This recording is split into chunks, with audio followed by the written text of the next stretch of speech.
নগর জীবনের চরম ব্যস্ততার মধ্যেও আজকের এই মহতি মাহফিলে যারা উপস্থিত হয়েছেন স্বেচ্ছায় সানন্দে স্বতঃস্ফূর্তভাবে মনের আনন্দে শুধুমাত্র আল্লাহর কোরআনের দুর্বার টানে প্রবল আকর্ষণে তাদের সকলকে আমার পক্ষ থেকে হৃদয় নিংড়ানো ভালোবাসা, শুভেচ্ছা এবং অভিনন্দন জ্ঞাপন করছি। সবটুকুন শুকরিয়া আল্লাহ সুবহানাহু ওয়া তাআলার জন্যে, যিনি আজকের বরকতপূর্ণ মাহফিলে আমাদেরকে আসার বসার তৌফিক মেহেরবানি করে ভিক্ষা দান করেছেন। সেজন্য আসুন সকলে একবার অবনত চিত্তে হৃদয়ের আবেগ অনুভূতি উজাড় করে সমবেত কণ্ঠে রাতের নীরবতা নিস্তব্ধতা ভঙ্গ করে সিংহের মতো গর্জন করে একবার বলি আলহামদুলিল্লাহ।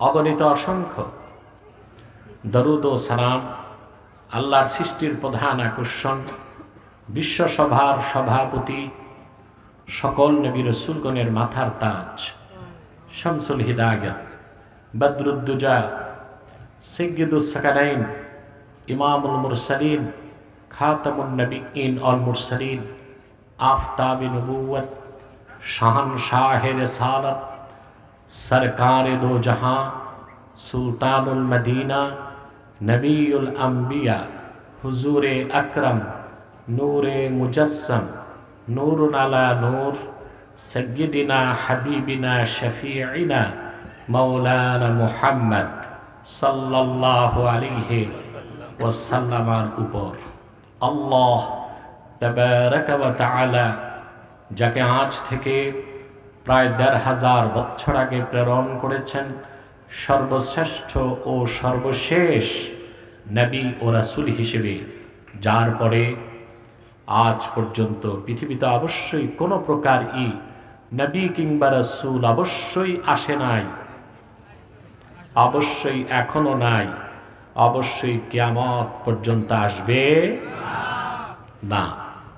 সম্মানিত সুধী, সে সন্ধ্যা থেকে আপনারা বরেণ্য আলেমদের জবান থেকে এবং বিশ্বসেরা হাফেজ ও কারীদের সুললিত কণ্ঠে ওয়াজ, বায়ান, তেলাওয়াত এবং সঙ্গীত শিল্পীদের জাদুকরী কণ্ঠে সঙ্গীত শুনে ঘন্টার পর ঘন্টা সময় পার করেছেন। অনেকটাই তন্ময় অবস্থায় আল্লাহ তাআলা এই সুযোগ আপনাদেরকে করে দিয়েছেন, ঠিক না? ঠিকটা ঠিক মতো বলেন। আমি আবারও বলছি, চলাচলের পথটা বন্ধ করা যাবে না, তখন তো মানুষ এসে হইচই করবে, আওয়াজ করবে, ডিস্টার্ব হবে, ঠিকও না। যারা আছেন প্যান্ডেলের বাইরে যদি জায়গা থাকে বিছানা করে দেন, ওখানে বসুন। সম্মানিত সুধী, এই যে মাহফিলে আসছেন আজকে, পার্থিব জাগতিক সামাজিক রাজনৈতিক কোনো স্বার্থ আছে? আমরা এসেছি শুধু আল্লাহ তার হাবিবের সাল্লাল্লাহু আলাইহি সাল্লাম রেজামন্দি হাসিল করতে, ঠিক না? শুধুমাত্র কোরআন কারীমের ইলম শিখতে আসার কারণে আল্লাহ তাআলা আপনাদের মর্যাদাকে বহুগুণ বৃদ্ধি করে দিয়েছেন।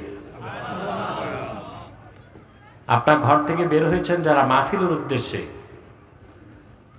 আল্লাহর রহমতের ফেরেশতাদের পাখার উপর পা রেখে হেঁটে হেঁটে এসেছেন। সুবহানাল্লাহ।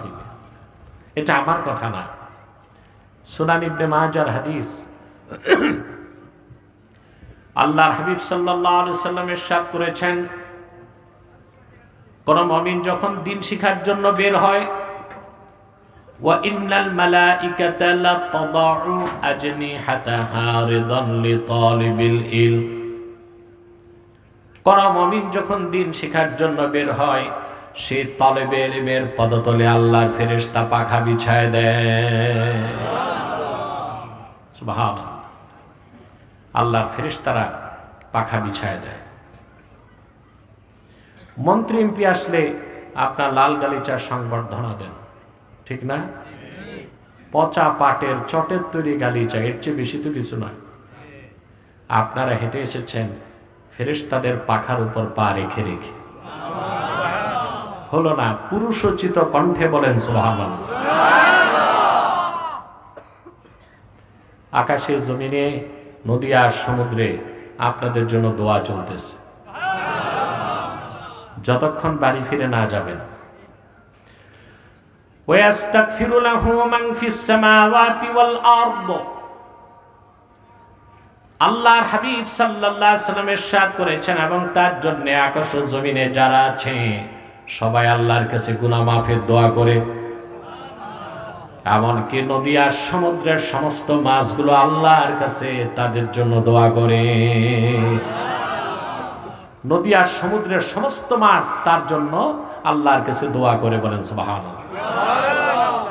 এই যে সৌভাগ্য পেয়েছেন, এতে খুশি না বেজার?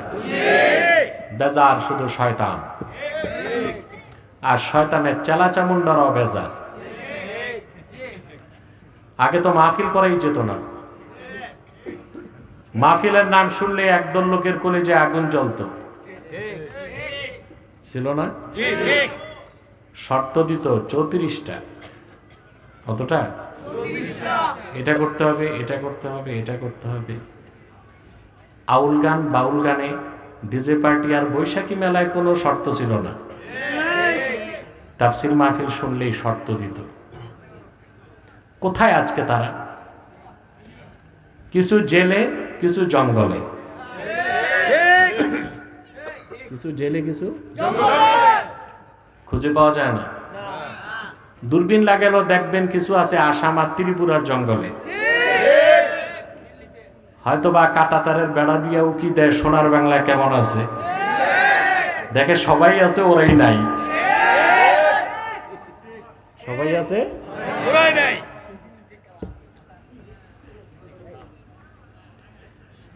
তার মানে হচ্ছে, কেন বললাম কথাগুলো?